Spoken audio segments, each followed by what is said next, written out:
जय हिंद स्टूडेंट्स। चलिए आज हम लोग बात करते हैं रिजर्वेशन पे, क्योंकि रिजर्वेशन एक ऐसा मुद्दा है जो हमारे देश में बहुत ही डिबेटेबल है। बहुत इस पे वाद विवाद होता है। एक पक्ष बोलता है रिजर्वेशन होना चाहिए, एक पक्ष बोलता है रिजर्वेशन नहीं होना चाहिए। कोई बोलता है थोड़ा सा रिजर्वेशन दे दो, कोई बोलता है थोड़ा कम ही रिजर्वेशन दो। सबका अपना अपना मत होता है, बहुत ही डिफरेंस ओपिनियन रखता है लोग कि तो इंडिया क्योंकि एक गरीब देश है, आपको पता है, एक पुअर कंट्री है और यहाँ पे इनइक्वालिटी एक लेवल पे है। अमीर और गरीब के बीच में बहुत हायरार्की है, ऊपर नीचे है। तो इस चीज़ को पाटने के लिए रिजर्वेशन का कंसेप्ट ठीक बैठता है, जहाँ तक है सॉल्व करने की कोशिश करता है। तो एक तो ये है रिजर्वेशन का जो डिबेट है वो चीज़ें है।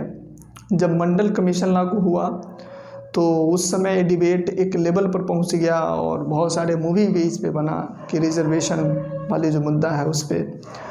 और बाकी जो आपका रिजर्वेशन, फिर एक पॉइंट इसको भी समझना पड़ेगा हमको कि रिजर्वेशन हमारे देश में कितना ज़रूरी है, क्यों ज़रूरी है, रिजर्वेशन होना चाहिए कि नहीं। देखिए, एक न्यूट्रल पर्सपेक्टिव होना ज़रूरी है।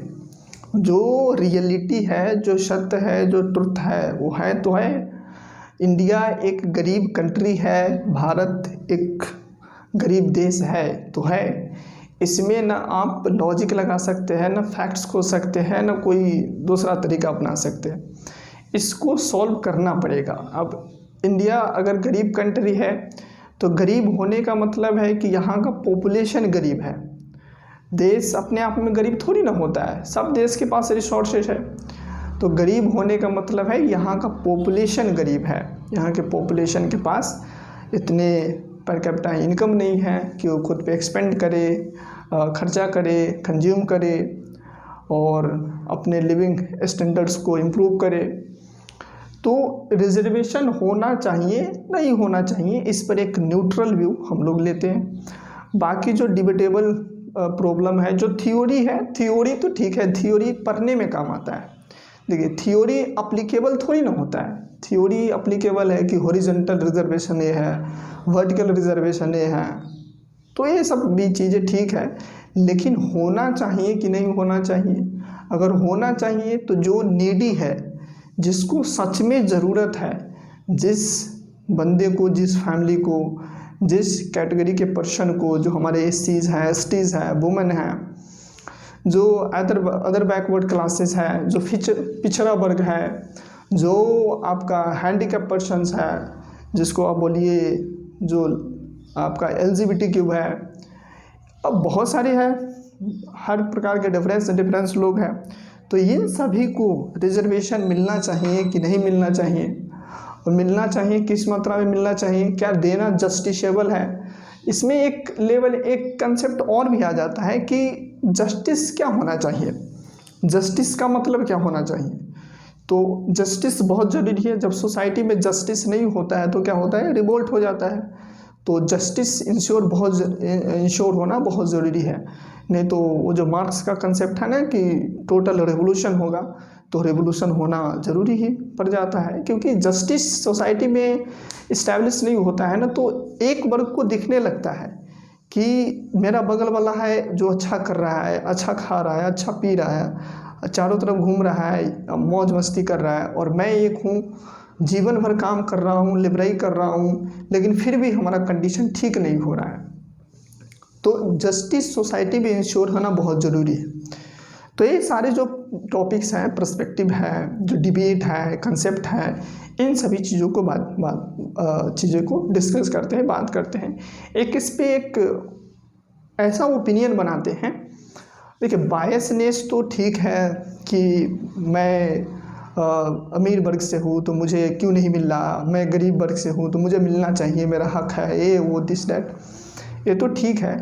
लेकिन एक न्यूट्रल पर्सपेक्टिव जनरेट करना और एक न्यूट्रलिटी बहुत ज़रूरी होता है। एक बीच जो मध्य मार्ग बोला जाता है, तो बीच के रास्ते बहुत ज़रूरी होता है। तो इसको हम लोग समझते हैं। तो शुरू करते हैं। देखिए, आरक्षण पता है कि जो चीज़ें आपको रिजर्व कर दिया जाता है किसी भी व्यक्ति के लिए, किसी भी स्पेसिफिक पर्सन के लिए, किसी भी कैटेगरी के व्यक्ति के लिए, ताकि वो काम सिर्फ वही व्यक्ति करे, इसी को आरक्षण बोला जाता है। ठीक है, रिजर्वेशन इसी को बोला जाता है, सिंपल सी डेफिनेशन। तो रिजर्वेशन क्यों ज़रूरी है? देखिए थोड़ा हिस्ट्री में चले तो देखिए, भारत शुरू से गरीब देश है। जब ब्रिटिशर्स आया तो उस समय तो ठीक है, इंडिया फ्रेगमेंटेड था, लेकिन उस समय इंडिया लगभग थोड़ा सा अच्छा था, प्रॉस्पेरिटी के मामले में, इकोनॉमिकल डेवलपमेंट के मामले में, ट्रेड वगैरह ये सब अच्छा हो रहा था। लेकिन जब ब्रिटिशर्स राज करने लगा और जब इतना लंबा चौड़ा खिंच गया, वो लोग अच्छा खासा टाइम लिया और देश को खूब लूटा, तो उस समय इंडिया धीरे धीरे धीरे धीरे बहुत गरीब हो गया और पॉपुलेशन का हालत बदतर हो गया।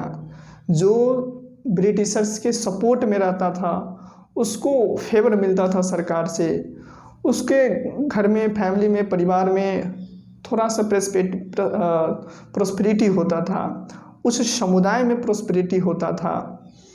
और जो बाकी जो सरकार के खिलाफ है ना, सरकार को सपोर्ट नहीं कर रहा है, इन सभी चीज़ों में क्या होता था, एक्सप्लॉइटेशन होता था उस व्यक्ति का, उस समाज का, उससे आप बोलिए वर्ग का। तो इंडिया इस तरीके से फ्रेगमेंटेड हो, आपको हायरार्की में बढ़ते गया, लोअर हायर के बीच में। जो सरकार के खिलाफ है, आज भी होता है वही, जो सरकार के खिलाफ बोले वो दुश्मन है, जो सरकार के सही करे गलत करे सब में सपोर्ट करे, हाँ में हाँ मिलाए तो क्या है, दोस्त बन जाता है। तो रिजर्वेशन तो ये तो बात की टॉपिक है, लेकिन जब इंडिया के जब ये सारे सिचुएशन है, आप एक ऐसे भारत को इमेजिन कीजिए जहाँ पे गरीबी एक लेवल पे है, हड्डी दिख रहा है ना, लोगों के शरीर में मांस तो छोड़िए, चमड़ा नहीं है, बस जो शरीर है का जो कंकाल है वो चमड़ा से ढका हुआ, एक पतली सी परत से। ऐसा देश है और एक के पास वो कुर्ता है, पजामा है, वो जो हाई क्लास का जो टोपी है, और जो क्या क्या होता है, कोट है, ये सब है। तो भारत में इस लेवल का हायरार्की डेवलप हो गया था अंग्रेज़ों के समय पे। उस समय किसी के पास लैंड है तो लैंड है, ज़मींदार वर्ग इतना अमीर कि ज़मीन में ज़मीन है, और जो गरीब है वो कमाए जा रहा है, काम करते जा रहा है, 2 वक्त की रोटी भी नहीं है। और जब फेमाइन वगैरह आया तो जितना गरीब है ढेरों मौत के कगार पर पहुँच जाता था। तो भारत में शुरू से ही जब से ब्रिटिशर्स यहाँ पर रूल करना स्टार्ट किया, अंग्रेजी रूल करना स्टार्ट किया, प्रॉब्लम शुरू हो गया। तो गरीबी तो एक लेवल पे पहुँच गया जब ब्रिटिशर छोड़ के गया। जब भारत आज़ाद हुआ और जब यहाँ से गया वो लोग, तो इंडिया का हालत खस्ता था। इसलिए कॉन्स्टिट्यूशन में जो डीपीएसपी का कंसेप्ट है, कॉन्स्टिट्यूशन में आपको पता है फंडामेंटल राइट्स भी है, डीपीएसपी भी है, तो डीपीएसपी भी रखा गया था। लेकिन डीपीएसपी को पता है ना आपको कि कानून के द्वारा फोर्स नहीं किया जा सकता है, नॉन जस्टिसेबल है डीपीएसपी। तो डीपीएसपी रखा गया था, directive principle of state policy. उसमें प्रोविजन बनाया गया था डीपीएसपी में कि जो आपके गरीब तबके हैं, जो गरीब वर्ग है, जो आपका एससीज है, एसटीज है, वुमेन है, जो बिगर सेक्शन है, जो अदर क्लासेस है, जो आपका ट्राइबल लोग हैं, इन सभी को सरकार सपोर्ट करेगा, आर्थिक मदद करेगा, शैक्षिक मदद करेगा, ताकि समाज में ये लोग भी एक लेवल पे आए। क्योंकि वो लोग बहुत गरीब हैं, उन लोगों के पास खाने के लिए नहीं, किसी के पास रखने के लिए, सहजने के लिए, और किसी के पास खाने के लिए नहीं। तो इस तरीके का कंडीशन में भारत आज़ाद हुआ। जब आप इमेजिन कीजिए कि जहाँ पे भूखमरी है, गरीबी है, लोग त्राहिमाम कर रहा है, मतलब पैसा ही नहीं, सब लूट गया, सब लूट कर ले गया। एग्रीकल्चर का हालत खस्ता है, एग्रीकल्चर भी नहीं ठीक से, मतलब प्रोडक्शन भी सही से नहीं हो रहा है। आपको बाद में जाकर मिलेगा 1960-62 में कि फूड क्राइसिस आ गया, तब जाके जो आपका ग्रीन रिवोल्यूशन हुआ। तो आप देखोगे जैसे जैसे चीज़ें डेवलप हुआ, आज ठीक है भारत का स्थिति ठीक है, लेकिन उस समय उस पर्सपेक्टिव में भारत का हालत बहुत खस्ता था। इस सिचुएशन में कॉन्स्टिट्यूशन जैसे मैंने आपको बनाया तो गया, लेकिन डीपीएस भी उसमें डाला गया ताकि सरकार के ऊपर मोरल ऑब्लिगेशन रहे कि अपना जो पिछड़ा वर्ग है इन लोगों को सरकार सपोर्ट करे। लेकिन क्योंकि सरकार के पास इतना रिसोर्सेज नहीं है, पैसे नहीं है, धन नहीं है, आमदनी नहीं है कि वो अपने जो पिछड़े भाई बंधु है उसको सपोर्ट करे, जो गरीब तबका का व्यक्ति है, जो पिछड़ा हुआ है उसको सपोर्ट करे। ये हालत थी उस समय भारत का। अब इमेजिन कीजिए कि 1947 का व्यक्ति कैसा रहता होगा, हाँ, कंकाल जैसा। गांधी जी का फोटो देखते होइएगा आप। गांधी जी तो खैर वो तो एक सन्यासी आदमी थे, लेकिन बाकी जो इंडियंस थे उनको देखिए।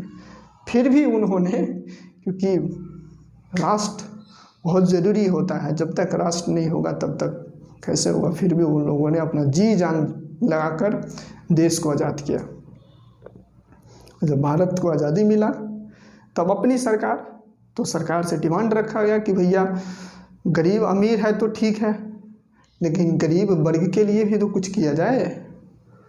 उस समय से रिजर्वेशन का जो कंसेप्ट है धीरे धीरे इम्प्लीमेंट होना स्टार्ट हुआ। तो रिजर्वेशन क्यों ज़रूरी है, आपको हिस्टोरिकल पर्सपेक्टिव से हिस्ट्री को देखोगे तो आपको समझ में आएगा। तो बहुत ज़रूरी है रिजर्वेशन। और उस समय आपको जो ये केशवानंद भारती केस की मामला हो, वो फंडामेंटल राइट से रिलेटेड डिबेट हो, आपका डीपीएसपी से रिलेटेड डिबेट हो, जो जुडिशरी में लंबा केस चला, सज्जन सिंह का मामला, ये जो आपका और क्या गोलकनाथ का मामला था, ये जितने सारे मामला हुआ था, ये सब क्या था, सब बाकी ठीक है फंडामेंटल है डीपीएसपी के बीच में झगड़ा, लेकिन झगड़ा क्या था? झगड़ा ये था कि अमीर से छीनकर रिसोर्सेस, पैसे, धन गरीब को देना है, क्योंकि गरीब को वादा किया गया था फ्रीडम मूवमेंट के समय, आज़ादी के समय। इंडियन नेशनल कांग्रेस जितने भी हमारे लीडर्स थे उन लोगों ने कि भैया आप लोग भी पार्टिसिपेट कीजिए, आज़ादी के आंदोलन में भाग लीजिए, और जब भारत आज़ाद होगा तो सब आज़ाद होगा।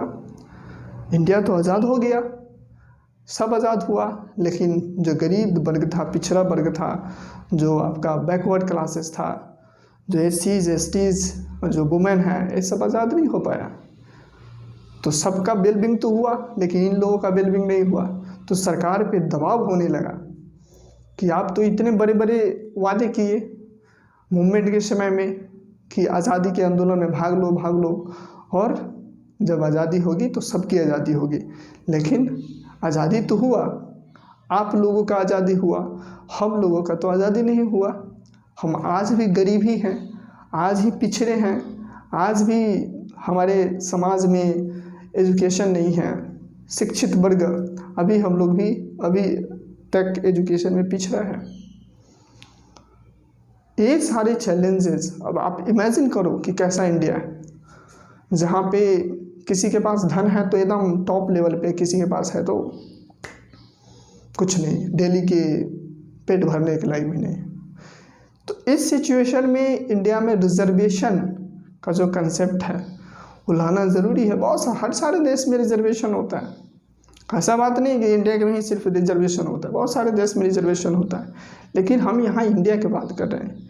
और इंडिया में जो चीज़ें हैं, रिजर्वेशन क्यों ज़रूरी है, जो आपको धार्मिक पिछड़ापन है, कट्टरपंथी है, इन सारे चीज़ों की वजह से जो भारत पिछड़ गया, जो अंग्रेज़ों ने तो लूटा ही, लेकिन इंडिया में रहकर भी जो हमारे अपने भाई बंधु थे, जो धार्मिक लोग थे, कट्टरपंथी लोग थे, उन्होंने भी इंडिया को पीछे करने में कोई कसर नहीं छोड़ा।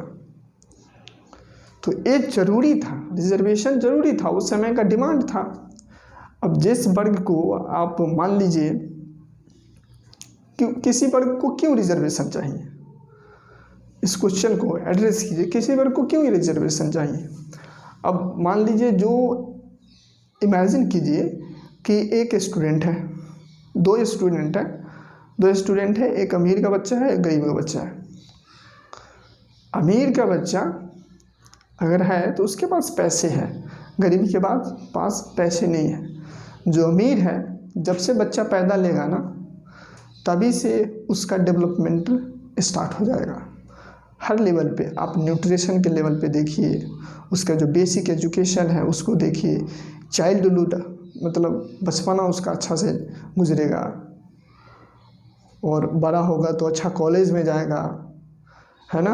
अच्छा कॉलेज में क्या, अच्छा स्ट्रीम से पढ़ेगा, अच्छा सब्जेक्ट चूज़ करेगा और सब कुछ अच्छा होगा। क्यों? क्योंकि उसके पेरेंट्स के पास इतना रिसोर्सेस है, इतना पैसा है, इतना मनी है कि वो अपने बच्चे को अच्छा एजुकेशन दे सकता है, अच्छा खाना दे सकता है, अच्छा कपड़ा दे सकता है, अच्छा घर दे सकता है। और फिर जब सब चीज़ अच्छा होगा तो फिर आगे चल के उसको अच्छा जॉब मिलेगा, फिर अच्छा जॉब मिलेगा तो फिर वो अपने बच्चों को जो मेंटेनेंस है वो अच्छा करेगा। यही साइकिल अच्छा वाला चलता रहेगा कि पिता अच्छा किया तो उसका बेटा अच्छा किया, फिर पोता अच्छा किया, परपोता अच्छा किया, पोता का पोता अच्छा किया, ऐसे चलता रहेगा साइकिल।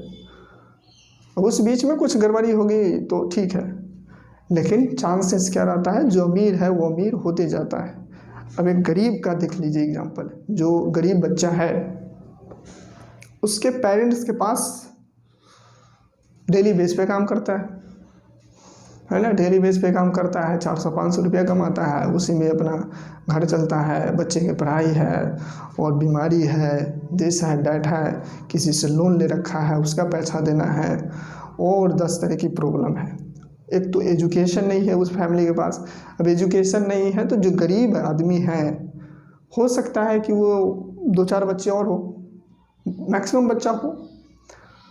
पॉसिबिलिटी रहता है कि गरीबी के हिसाब से पॉपुलेशन बढ़ता है, क्योंकि इग्नोरेंस होता है तो आपके पास चाइल्ड ज़्यादा होता है, बच्चे ज़्यादा होता है।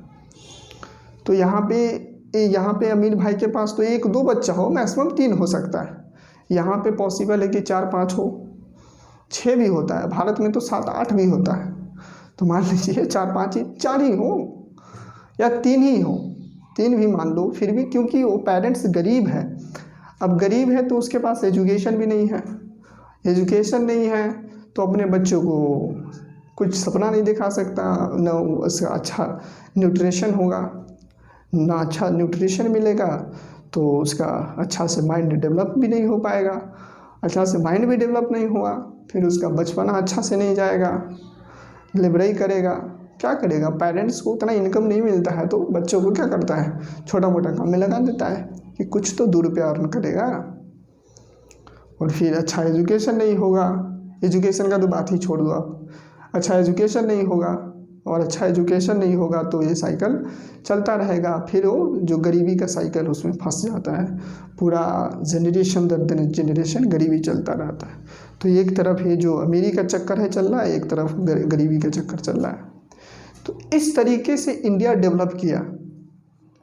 आप जो आज भारत देखते हो कि अमीर के पास इतना पैसे है, गरीब के पास कुछ भी नहीं है, या इतना हायरार्की है, अमीर है कि जो स्टेटमेंट चलता है ना कि 99% वेल्थ अमीरों के पास है और 1% वेल्थ 99% गरीबों के पास है। ये बात बिल्कुल सही है।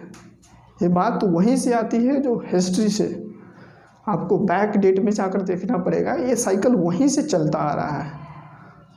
अब यहाँ पे ज़रूरी पड़ जाता है कि जो गरीब बच्चा है उसको अगर आप इनिशिएटिव नहीं दोगे, उसको थोड़ा सपोर्ट नहीं करोगे, हैंड होल्डिंग जो बोला जाता है वो नहीं करोगे, उसका हाथ पकड़ के थोड़ा ऊपर नहीं करोगे तो आपका पॉपुलेशन बर्बाद हो जाएगा। तो इसलिए ज़रूरी होता है रिजर्वेशन, कि जो बच्चा गरीब है, जो पिछड़ा वर्ग का है, जिसके पास अच्छा एजुकेशन नहीं है, जिसके पास अच्छा खाने को नहीं है, कपड़े नहीं हैं, घर नहीं है, कोई दूसरा फैसिलिटीज़ नहीं है, तो ज़रूरी हो जाता है कि सरकार उसका मदद करे। क्योंकि अमीर हो या गरीब हो, सब तो अपना ही पॉपुलेशन है, सब तो इंडिया का ही पॉपुलेशन है। और अगर कोई गरीब है तो इसमें उसका नहीं है। इसमें आपको ऐसे देखने में लगेगा कि यार एक कामचोर है, एक काम नहीं करता है इसलिए तो गरीब होगा ही। It's a cyclic problem man, है ना। इसको थोड़ा अंदर तक जाकर देखो आप, जब अंदर तक जाकर देखोगे और झांकोगे तो पता चलेगा ये उसका प्रॉब्लम नहीं है, ये प्रॉब्लम पूरा का पूरा सिस्टम का है। सिस्टम यहाँ पे फेल है, सरकार फेल है, यहाँ पे दिक्कतें आ जाती है। ऐसे ऊपर से देखने में लगेगा कि गरीब आदमी गरीब क्यों होता है, क्योंकि काम नहीं करता है, सही से काम नहीं करता। क्यों नहीं पढ़ते हो भाई, पढ़ो। कैसे पढ़ेगा, उसके पास बेसिक फैसिलिटीज़ भी नहीं है। तो यहाँ पे ज़रूरी पड़ जाता है कि उसको उसका हैंड पकड़ो, थोड़ा सा उसको इनिशिएटिव दो, उसको थोड़ा ऊपर लाओ, नहीं तो क्या है, मर जाएगा। क्योंकि आपका पॉपुलेशन है, अगर वो ख़राब हो जाएगा तो आपका देश ख़राब होगा। तो 1% से देश नहीं चलता है, देश 1% से भी चलता है, लेकिन उससे ज़्यादा कंट्रीब्यूशन 99% करता है। कोई भी पॉपुलेशन गरीब हो या अमीर हो, दोनों एसेट होता है देश के लिए, लायबिलिटी नहीं होता है। गरीब है तो जैसे मैंने आपको बताया, उसके पीछे बहुत सारे लॉजिक है, बहुत सारे रीज़न है कि सरकार सही से काम नहीं किया, और सारे रीज़न हैं, हिस्टोरिकल प्रॉब्लम है। वो अंतर तक जाकर देखोगे, आप झांकोगे तो समझ में आएगी आपको। लेकिन अभी जो प्रॉब्लम दिख रहा है, अभी जो हायरार्की दिख रहा है, अभी जो गरीबी अमीरी दिख रहा है, इसको तो पाटना पड़ेगा ना। नहीं पाटोगे तो फिर आप अपने देश को डेवलप नहीं कर सकते हो। आप एक ऐसा देश बनाओगे जहाँ पे एक वर्ग के पास कुछ नहीं है, एक वर्ग के पास बहुत कुछ है।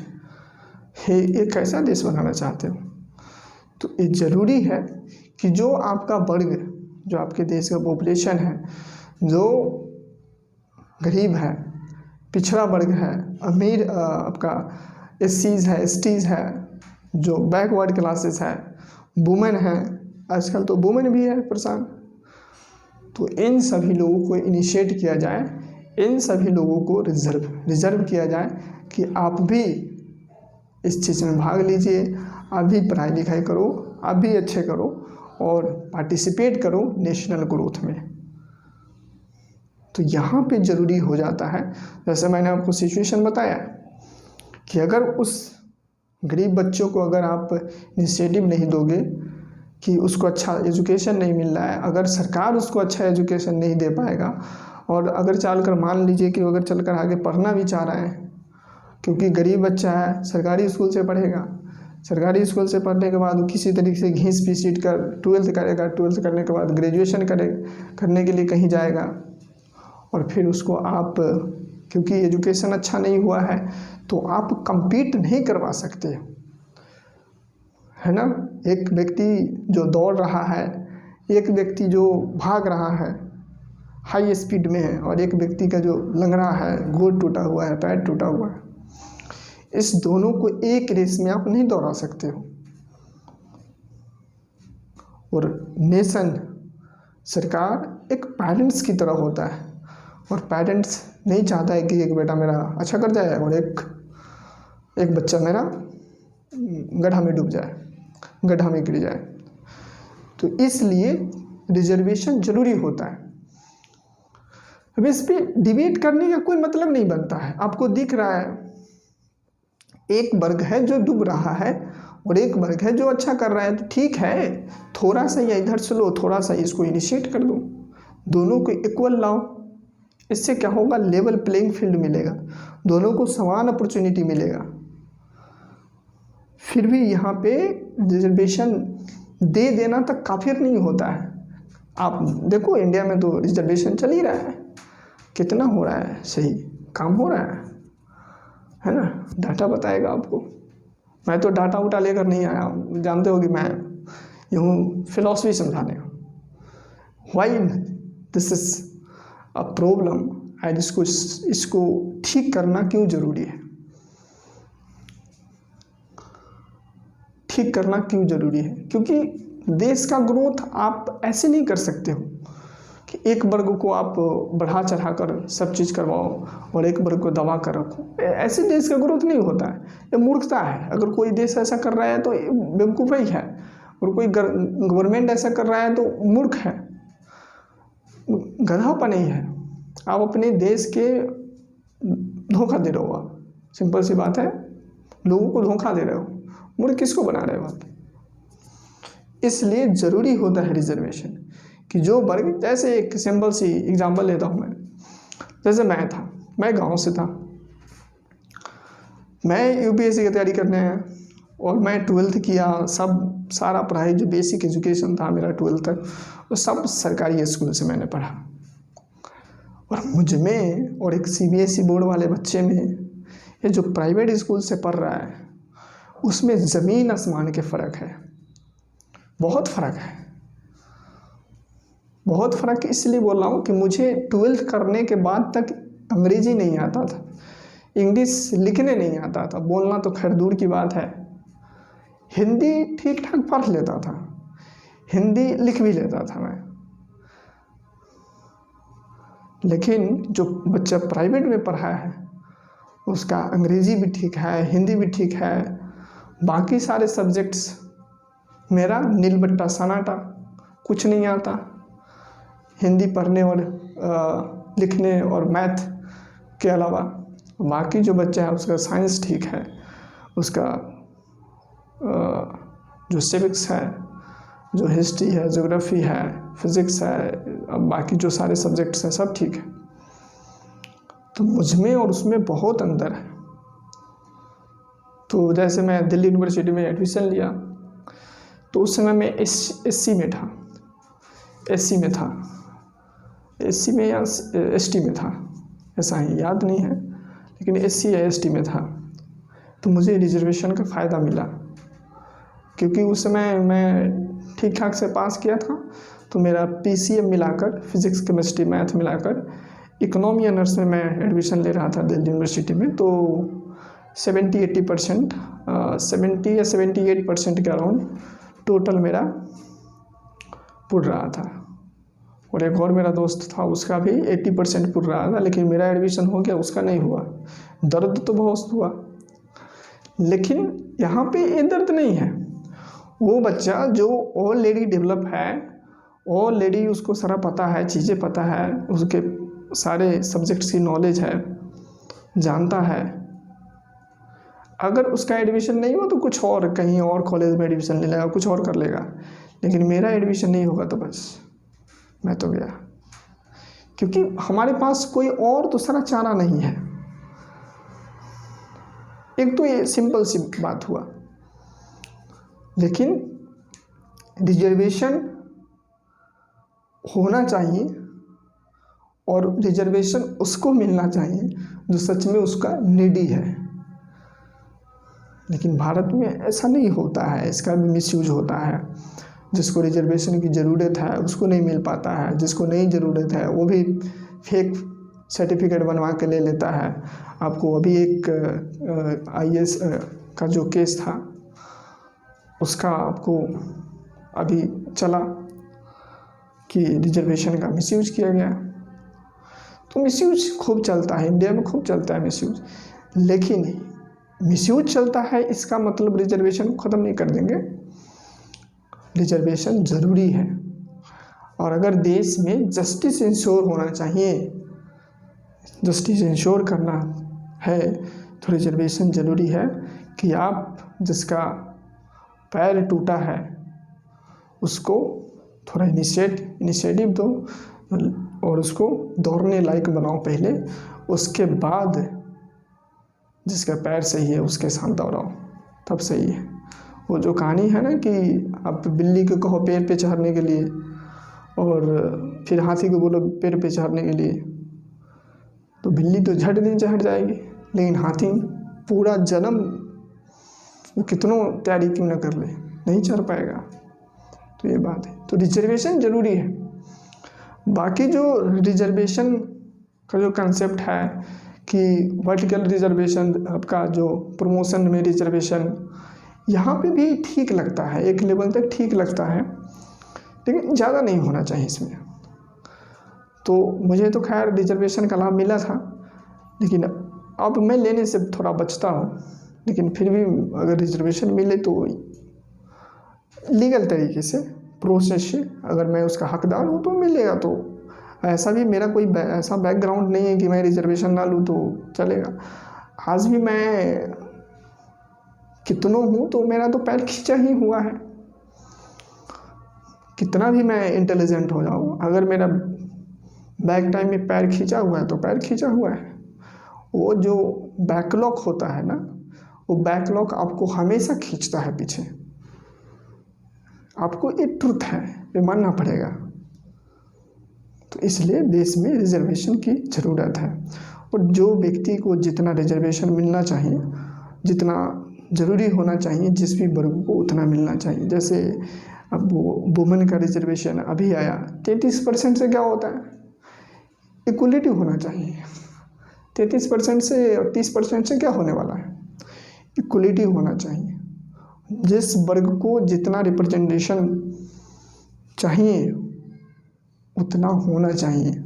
आज भी आप देख लो, पॉलिटिकल क्षेत्र में, इकोनॉमी के क्षेत्र में, सोशल साइंस के क्षेत्र में, साइंस के क्षेत्र में, या दूसरे अदर फील्ड है, शायद आपको निचले वर्ग का कोई व्यक्ति मिलेगा, शायद आपको वुमेन मिलेगा, शायद मैं बोल रहा हूँ। कितने % वुमेन मिलेगा आपको? 10 में से 1-2, और टोटल देखो तो हमेशा 10% के नीचे ही मिलेगा। तो बाकी जो हमारे SCs हैं, STs है, OBC है, अदर बैकवर्ड क्लासेस है, वुमेन है, ट्राइबल लोग हैं, इन सभी का जो हक है वो हक मिलना चाहिए। वो एजुकेशन फील्ड में हो, रिसर्च के फील्ड में हो, इकोनॉमी के फील्ड में हो, या टेक्नोलॉजी के फील्ड में हो, मिलना चाहिए। अपॉर्चुनिटी मिलना चाहिए, कम से कम लेवल प्लेइंग फील्ड होना चाहिए। और जो एक कैपेबिलिटी, जो कैपेबल बनाने की जो बात करता है अमर्त्य सेन, वो ज़रूर होना चाहिए। अगर किसी को आप उस लायक बना दो, कैपेबल बना दो, और फिर अपॉर्चुनिटी दो, तब लेवल प्लेइंग फील्ड माना जाएगा। ये होना चाहिए रिजर्वेशन। आज भारत डेवलप क्यों नहीं कर पा रहा है? क्या डेवलपमेंट भारत में क्यों नहीं हो पा रहा है? ऐसा तो नहीं है कि इंडिया में सब गरीब है, अमीर भी है। तो अगर जितने भी हमारे टॉप अमीर लोग हैं, रिचेस्ट पर्सन, इन सभी को अगर हटा दोगे तो इंडिया बहुत एक पुअर कंट्री है। अंडर डेवलप जिसे बोला जाता है कंट्री ना, वही है। तो इंडिया अभी डेवलप ठीक है, हमारे प्रधानमंत्री बोलता है कि 47 तक डेवलप हो जाएंगे। अरे GDP के मामले में डेवलपमेंट थोड़ी ना होता है, लोगों का लिविंग स्टैंडर्ड पूरा इम्प्रूव होना चाहिए, तब जाकर डेवलपमेंट होता है। आज इंडिया में जो हायरार्की है, जो इनइक्वालिटी है, असमानता है, वो बढ़ते जा रहा है। अमीर होते जा रहा है, गरीब होते जा रहा है। गरीब के पास मल्टीपल चैलेंजेस है, उसके पास जॉब नहीं है। तो जॉब नहीं है तो भारत की इकोनॉमी में पार्टिसिपेट कैसे करे? जो इकोनॉमिक साइकिल है वो चल ही नहीं पा रहा है। तो जॉब नहीं है, उसके पास इतना पैसे नहीं है कि वो कोई बिजनेस खड़ा कर दे, एंटरप्रेन्योर नहीं बन सकता है, कोई उद्यम नहीं लगा सकता है, और उसके पास इस तरीके का स्किल भी नहीं है कि कुछ नया कर सके, और ना ही अपॉर्चुनिटी है। तो इस पे सरकार को स्ट्रॉन्ग स्टैंड लेना चाहिए, और इन सारी चीज़ों को एड्रेस करना चाहिए, इन सभी प्रॉब्लम को एड्रेस करना चाहिए। क्योंकि सरकार होने का मतलब सिर्फ ये नहीं होता है कि रूल्स बनाए, रेगुलेशंस बनाए, कानून बनाए और कर लिए, टैक्स वसूले बस, है ना। ये ध्यान में रखना चाहिए कि India is a welfare state. Bharat एक वेलफेयर स्टेट है।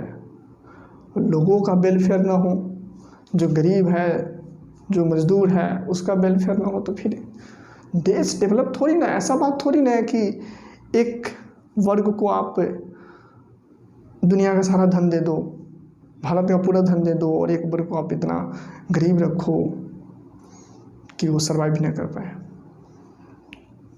तो जो अमीरी गरीबी का जो फासला है इसको बहुत ज़रूरी है एड्रेस करना, इसको पाटना बहुत ज़रूरी है।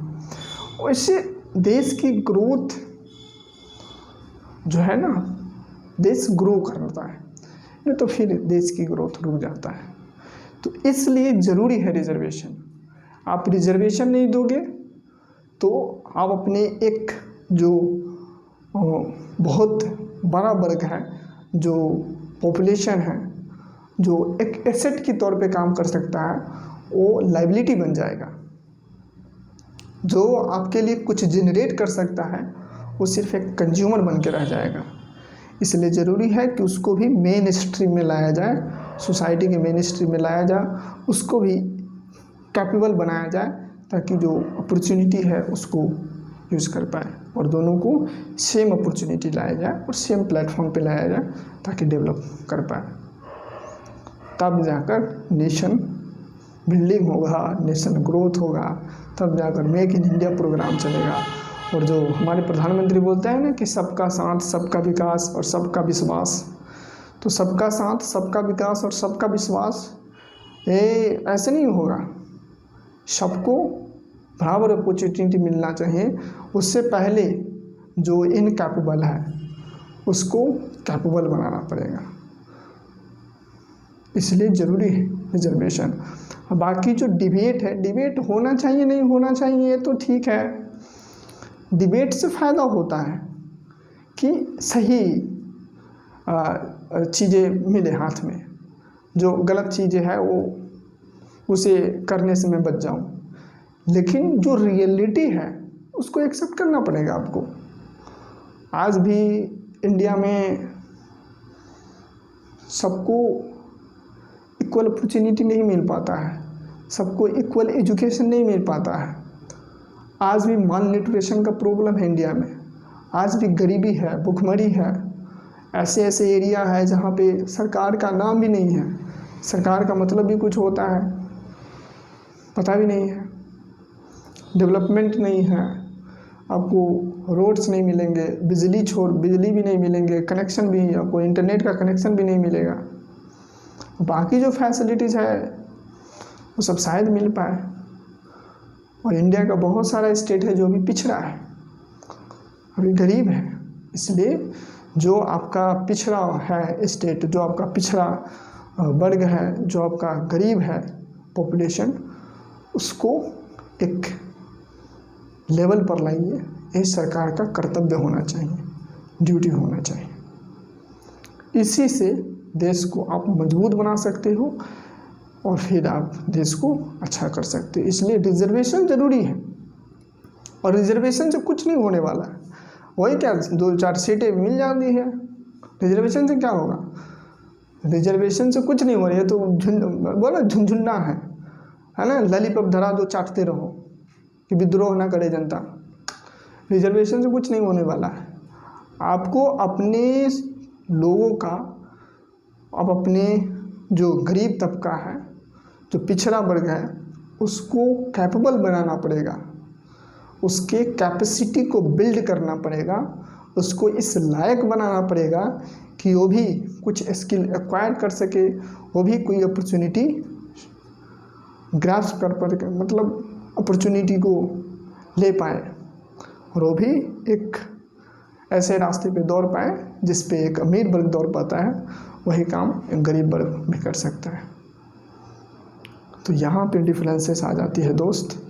गरीब का दुख सरकार को समझना चाहिए थोड़ा। क्योंकि मैं भी तो बड़ी सी अमीर घर से आता हूँ, मैं भी सिंपल परिवार से आता हूँ। तो गरीब सच में प्रॉब्लम बड़ा होता है। इसमें जो बोलता है ना कि तुम अगर गरीब है तो ये तुम्हारा दोष है, तो ये है तो वो है, बेटा कभी जी कर देखो, समझ में आएगा तुम्हारा दोष है कि हमारा दोष है। अंदर जाओ, अंदर, ऊपर से क्या देखते हो, भीतर जाओ, फिर आपको दिखेगा कि नागमणि कहाँ से मिल रहा है, रोशनी आ रहा है कि रोशनी बुझ गया है। ये दिक्कत है। तो देश में सबका डेवलपमेंट होना चाहिए। ऐसा नहीं कि एक वर्ग अच्छा कर रहा है और एक वर्ग मरता जा रहा है, डूबता जा रहा है। तो ये है ज़रूरी। रिजर्वेशन से काम नहीं है। रिजर्वेशन जैसे मैंने आपको ये लॉलीपॉप है, रिजर्वेशन से काम नहीं चलने वाला है। लोगों को कैपेसिटी बिल्ड करना पड़ेगा और एजुकेशन सेक्टर को रिफॉर्म करना पड़ेगा, और एजुकेशन में स्किल बेस्ड एजुकेशन हो तब जाकर ग्रो करेगा इंडिया। ये हुआ रिजर्वेशन। ठीक है, तो रिजर्वेशन ज़रूरी है नहीं है ये मैंने आपको बताया चीज़ें। फिर आप अपने हिसाब से समझिए चीज़ों को। दुनिया खुला है, आप नेट है पूरा आपके पास, उसको पढ़िए, समझिए, देखिए, रियल सिचुएशन को रियलाइज़ कीजिए, डाटा कलेक्ट कीजिए। मैं तो वो सारी चीज़ बताया जो मेरे पास इंफॉर्मेशन है। आप मेरे ऊपर क्यों भरोसा करोगे भाई? खुद भगवान ने बुद्धि दिया है, माथा दिया है, खुद उसको यूज करो और रिसर्च करो, पढ़ो, लिखो, समझो, फिर निर्णय बनाओ। मुँह उठाकर नहीं। मैं कह दिया कि रिजर्वेशन होना चाहिए तो रिजर्वेशन होना चाहिए, कोई कह दिया कि रिजर्वेशन नहीं होना चाहिए तो नहीं होना चाहिए। ये ऐसे नहीं चलता है। खुद पढ़ो, समझो, देखो, सुनो और खुद का एक अंडरस्टैंडिंग बनाओ न्यूट्रल होकर, फिर डिसीजन लो कि होना चाहिए नहीं होना चाहिए। अगर होना होगा तो क्या होगा, नहीं होगा तो क्या होगा। नहीं होगा तो मेरे हिसाब से तो देश का ग्रोथ नहीं हो सकता है। आप एक पॉपुलेशन, एक वर्ग को काट कर नहीं चल सकते हैं, और ये प्रॉब्लम सॉल्व करना ही पड़ेगा आपको। तो इस तरीके से आप भी अपना पर्सपेक्टिव बनाइए, और बाकी जो आपका राय है, कमेंट है, चीज़ें हैं, कहने की इच्छा है, कुछ बोलने की इच्छा है, गाली देने की इच्छा है, गाली भी दे के जाओ यार। कुछ लोग, मेरे को तो एक पागल मिल गया था बस में। वो पागल ऐसा था कि मैं रिजर्वेशन का विरोधी हूँ, और अगर रिजर्वेशन इस देश में चला तो ये हो जाएगा, तो ये हो जाएगा, तो दंगा हो जाएगा, तो ये हो जाएगा। तो ऐसा पागल है देश में। एक से एक लेवल का मूर्खता आपको मिलेगा देश में। तो ये मूर्खता नहीं करना है आपको, है ना। नॉनसेंस पनाई से काम नहीं चलेगा। आपको चीज़ों को समझना है एंड उसको कोशिश करना है फैक्ट से, डाटा से, इन सभी चीज़ों से खुद को सेटिस्फाइड करो, न्यूट्रल होकर एक पर्सपेक्टिव बनाओ, फिर समझने की प्रयास करो। फिर चीज़ें आपके लिए आसान हो जाएगा। फिर आपको समझ में आएगा कि जो ज़रूरत है जो है सो है, फैक्ट है। तो मैं पहले शुरू में ही बोला, जो रियलिटी है वो है, जो एग्जिस्ट कर रहा है उसको देखना पड़ेगा। इग्नोर करके नहीं चल सकते हो। आप इग्नोर करके चलोगे तो आप अपना खुद का लॉस करोगे, आप अपने आप को खुद गड्ढा में डालोगे। इसलिए ignorance is the not solution, मतलब ignorance is not a solution. आपको देखना पड़ेगा। So be neutral. आप अपना राय वगैरह जो कुछ कहना चाहते हैं, सुझाना चाहते हैं, वो बताइए, फिर उस पर बातें करेंगे हम लोग, उसको सही करने की कोशिश करेंगे। और बाकी फिर मिलते हैं हम आपसे। तब तक के लिए बहुत बहुत धन्यवाद।